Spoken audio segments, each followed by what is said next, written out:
दुनिया की तमाम छोटी और बड़ी खबरों के लिए हमारे चैनल को सब्सक्राइब करना न भूलें और बेल का बटन जरूर दबाएं। नमस्कार, आदाब। मैं हूं आपके साथ माजिद अंसारी। सबसे पहले तो आप सभी को दशहरे की बहुत बहुत मुबारकबाद।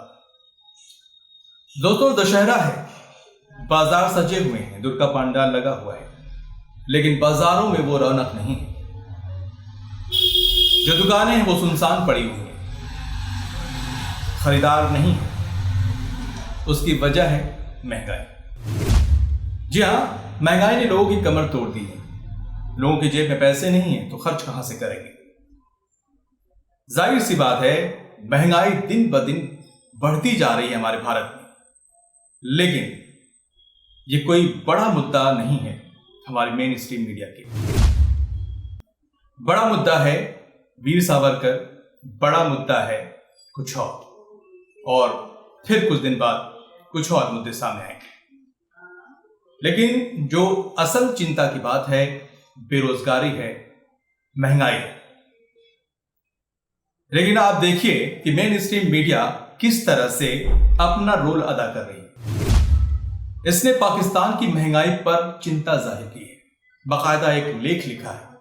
उस लेख में लिखा है कि पाकिस्तान में एक कप चाय की कीमत 40 रुपए है, यानी लोग 40 रुपए में एक कप चाय पी रहे हैं।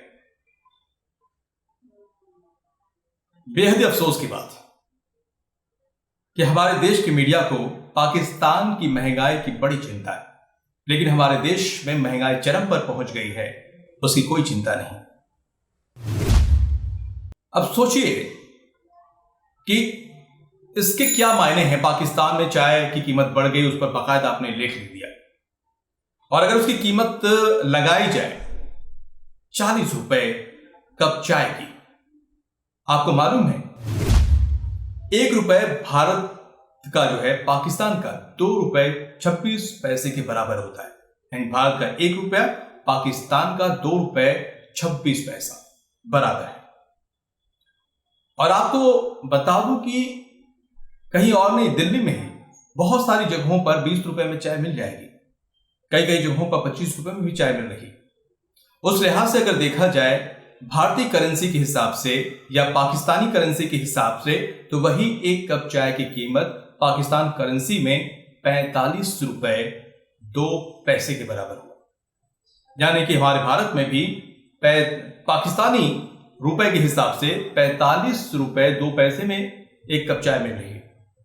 अगर 25 रुपए के हिसाब से बात की जाए तो 56 रुपए 5 यानी 56.5 रुपए में 1 कप चाय मिल रही। तो फिर बात तो बराबर हुई, बल्कि उससे ज्यादा महंगाई तो यही हो गई। यानी उससे ज्यादा महंगी चाय भारत में मिल रही। चिंता तो आपको भारत की करनी चाहिए।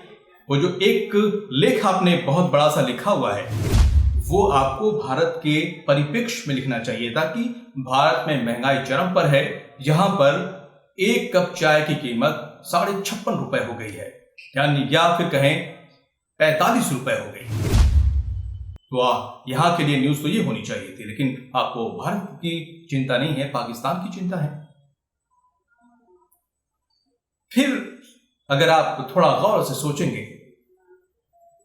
तो इसमें आपको कुछ और नजर आएगा। नजर ये आएगा कि भारत में आप देख सकते हैं कि किस तरह से अभी यूपी के इलेक्शन 4 महीने रह गए होने को है, और उससे पहले क्या कुछ घटनाक्रम घटे हैं। यानी कि लखीमपुर खीरी नरसंहार का मामला अभी ताजा ही है।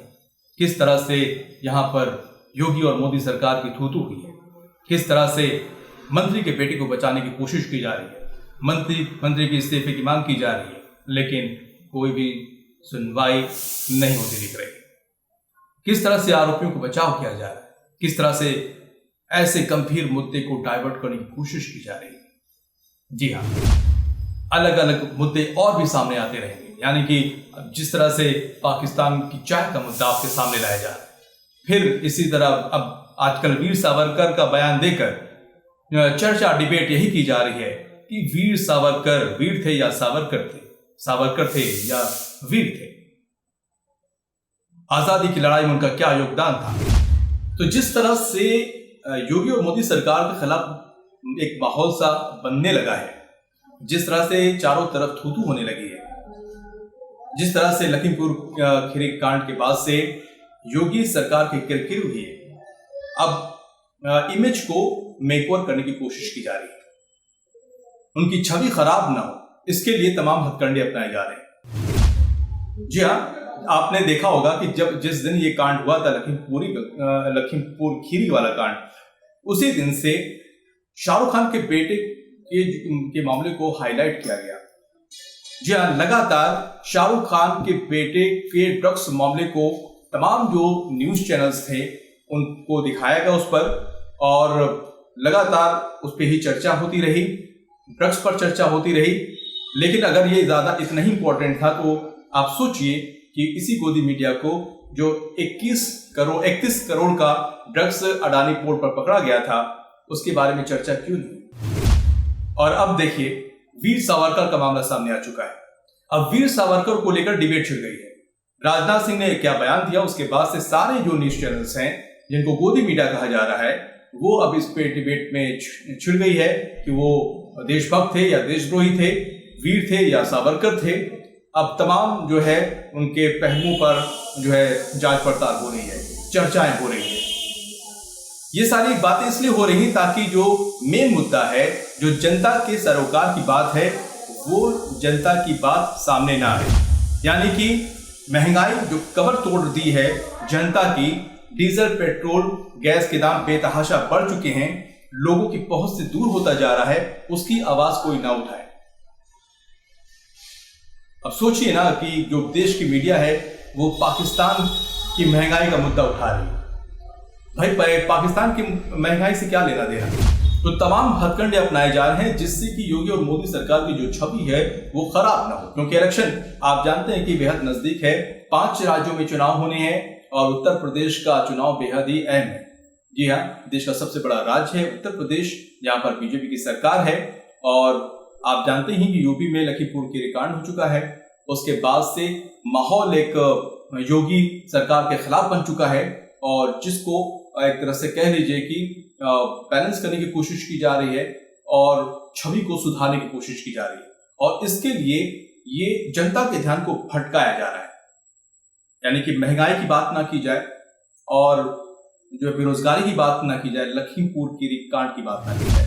लेकिन राहुल गांधी ने इस पर ट्वीट करके मोदी सरकार पर तंज कसा है, और मोदी सरकार की जो तुलना है वो आप आपको बता दें लोक कथाओं की लालची शासन से की है, और कहा है कि जो अंधाधुंध टैक्स वसूली करते थे, जो कुशासन करते थे, जनता ने उसका उस वक्त भी जवाब दिया था और अब भी जवाब देगी। यही नहीं, एक सवाल भी उन्होंने किया है मोदी सरकार से। उन्होंने कहा है कि गैस, डीजल और पेट्रोल यानी कि जीडीपी का लफ्ज का इस्तेमाल किया है। जीडीपी से मोदी सरकार ने 23 करोड़ रुपए कमाए, वो सारे पैसे कहां गए। तो इन तमाम सवालों के जवाब मोदी सरकार को देने होंगे, आज नहीं तो कल, क्योंकि इलेक्शन करीब है और जनता इसका जवाब जरूर देगी। उसके लिए इंतजार भी करना होगा। फिलहाल इतना ही, नमस्कार।